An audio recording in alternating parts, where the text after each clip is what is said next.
दंडवत प्रणाम. महानुभाव पंथाच्या इतिहासावर प्रकाश टाकणाऱ्या या विशेष भागात आपलं स्वागत आहे. आज आपण अशा एका असामान्य व्यक्तिमत्वाची ओळख करून घेणार आहोत ज्यांनी स्वतःचं संपूर्ण आयुष्य केवळ ब्रह्मविद्येसाठी वेचलं. एक श्रीमंत देशमुख ते महानुभाव पंथाला एक्क्याच्या एकाच सूत्रात बांधणारे महान संन्यासी, हा संत राजव्यासांचा अफाट आणि प्रेरणादायी प्रवास आज आपण उलगडणार आहोत. विचार करा, एका अत्यंत वैभवशाली अशा देशमुख घराण्यात जन्मलेला माणूस पुढे जाऊन महानुभाव पंथाला एकत्र बांधून ठेवणारा एक वंदनीय संन्यासी कसा बनतो. खरंच हा प्रवास थक्क करणारा आहे. श्री चक्रधर स्वामींची शिकवण आणि त्यांचे अमूल्य विचार जतन करण्यात, तसेच पंथातील मतभेद दूर करून ऐक्य प्रस्थापित करण्यात त्यांनी दिलेला योगदान खऱ्या अर्थाने अतुलनीय आहे. तर आजच्या या भागात आपण हाच ऐतिहासिक प्रवास काही प्रमुख टप्प्यातून समजून घेणार आहोत. आपण सुरुवात करूया त्यांच्या जीवन परिचयापासून. त्यानंतर त्यांनी केलेला ऐहिक जीवनाचा त्याग, त्यांची तपश्चर्या, पंथातील काही मतभेद आणि त्यावर तोडगा काढणारं ऐतिहासिक संत संमेलन, आणि शेवटी त्यांच्या जीवनाचा अंतिम प्रवास. चला तर मग सुरू करूया पहिल्या टप्प्यापासून, त्यांचा जीवन परिचय. शके 1440 ची ती वेळ. विदर्भात चांदूर वडनेराच्या दक्षिणेला मेढले नावाचं एक छोटंसं गाव आहे. तिथेच त्यांचा जन्म झाला. ते या गावचे पाटील देशमुख होते. आता देशमुख म्हटल्यावर घरात प्रचंड संपत्ती आणि ऐश्वर्य असणारच, बरोबर? पण वयाच्या अवघ्या 15-16व्या वर्षी त्यांच्या आयुष्यात एक मोठं वळण आलं. त्यांची भेट आचार्य संतराज लासूरकर या थोर पंडिताशी झाली आणि त्यांना परमार्थाचा उपदेश मिळाला. तुम्हाला आश्चर्य वाटेल, या प्रखर बुद्धिमत्तेच्या तरुणाने खूपच कमी वेळात ब्रह्मविद्याशास्त्राचा सखोल अभ्यास केला आणि दानी व ज्ञानी यजमान म्हणून त्यांची ख्याती सगळीकडे पसरली. आता वळूया त्यांच्या आयुष्यातील सर्वात मोठ्या निर्णयाकडे, ऐहिक जीवनाचा त्याग. बघा, त्यांच्या आयुष्यात एका रात्री असा एक प्रसंग घडला ज्याने अक्षरशः सगळंच बदलून टाकलं. झालं असं की एके दिवशी त्यांच्या घरी काही भिक्षुक मुक्कामासाठी आले होते. मध्यरात्र उलटून गेली तरीही ते सगळे अत्यंत तल्लीन होऊन ज्ञानचर्चा करत होते. त्यांचा आत्मा पूर्णपणे ब्रह्मविद्येत आणि त्या शाश्वत सत्यात रमला होता. पण दुसरीकडे भौतिक सुखांची ओढ असलेल्या त्यांच्या पत्नीला मात्र या ज्ञानचर्चेचा प्रचंड कंटाळा आला होता. उतावीळ होऊन तिने दाराची साखळी चक्क 5-7 वेळा वाजवली, तरीही ते त्या ज्ञानचर्चेतून उठले नाहीत. हाच तो क्षण होता जो त्यांच्या आयुष्याला एक मोठी कलाटणी देणारा ठरला. त्या रात्रीच्या प्रसंगानंतर त्यांच्या मनात एक अत्यंत सखोल असा विचार आला. त्यांना जाणवलं की अरे, हा संसार तर परिवर्तनशील आहे. शारीरिक आकर्षण संपलं की हे भौतिक प्रेमही संपून जातं. जगातलं भौतिक प्रेम हे कायम अटींवर आधारित असतं, ही जाणीव त्यांना अगदी प्रकर्षाने झाली. आणि याच एका प्रखर विचाराने त्यांना सांसारिक जीवनापासून पूर्णपणे विरक्त केलं. त्यांनी ठरवलं, आता या ऐहिक मोहाचा कायमचा त्याग करायचा.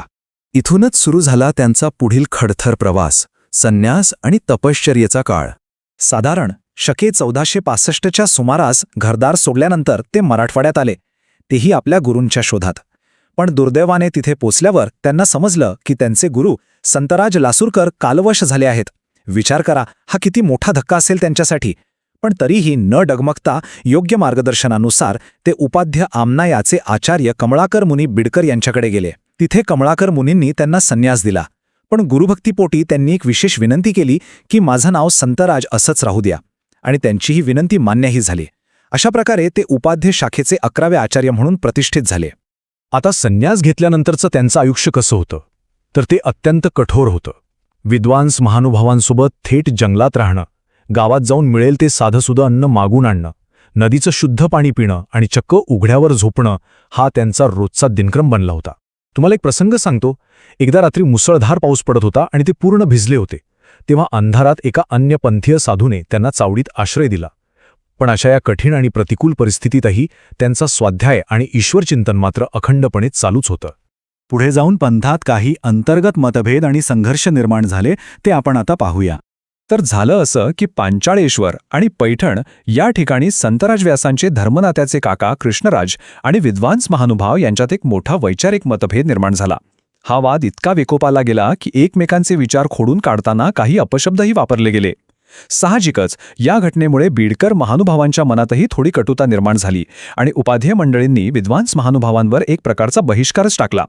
या सगळ्या प्रकारामुळे विद्वांस महानुभाव थोडे उदास झाले आणि ते भिंगार भागात निघून गेले. पण या वादावर एक अत्यंत सकारात्मक तोडगा निघाला, जो आपण या ऐतिहासिक संत संमेलनाच्या रूपात पाहणार आहोत. या संघर्षात ऐक्याचा एक सुवर्ण क्षण साकारला गेला आणि तोही भानुदास पाटोदकर आणि वनवले कोयाबास यांच्या अथक प्रयत्नांतून. श्री चक्रधर स्वामींच्या वास्तव्याने पुनीत झालेल्या चिंचोंडी गावात हा ऐतिहासिक मेळावा भरला.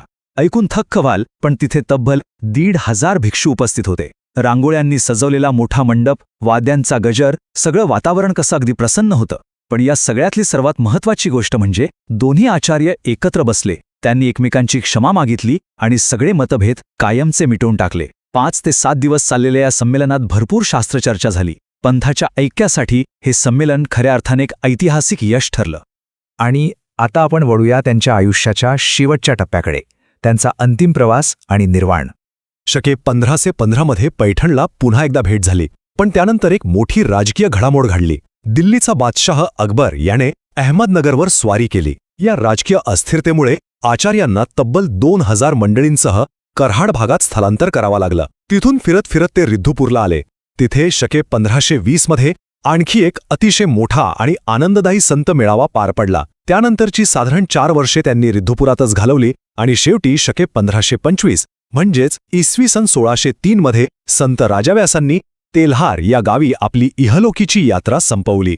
संत राजा व्यासांच्या या संपूर्ण आयुष्याचं सार जर काढायचं झालं ना, तर ते एकाच शाश्वत सत्यात सामावलेलं आहे, आणि ते म्हणजे ब्रह्मविद्या हीच शाश्वत आहे. तर हे भौतिक जग शेवटी नष्ट होणारच आहे. एका श्रीमंत देशमुखापासून सुरू झालेला हा प्रवास त्याग आणि तपश्चर्येच्या मार्गाने जात महानुभाव पंथाच्या एकत्रीकरणावर पूर्णत्वास गेला. आता जाता जाता एक विचार नक्की करा. आजच्या या अत्यंत भौतिकवादी जगात आपण आपल्या जीवनातील खऱ्या शाश्वत सत्याचा शोध घेऊ शकतो का? ह्याच महत्त्वाच्या प्रश्नासोबत आपण आजचा हा भाग इथेच थांबूया. दंडवत प्रणाम.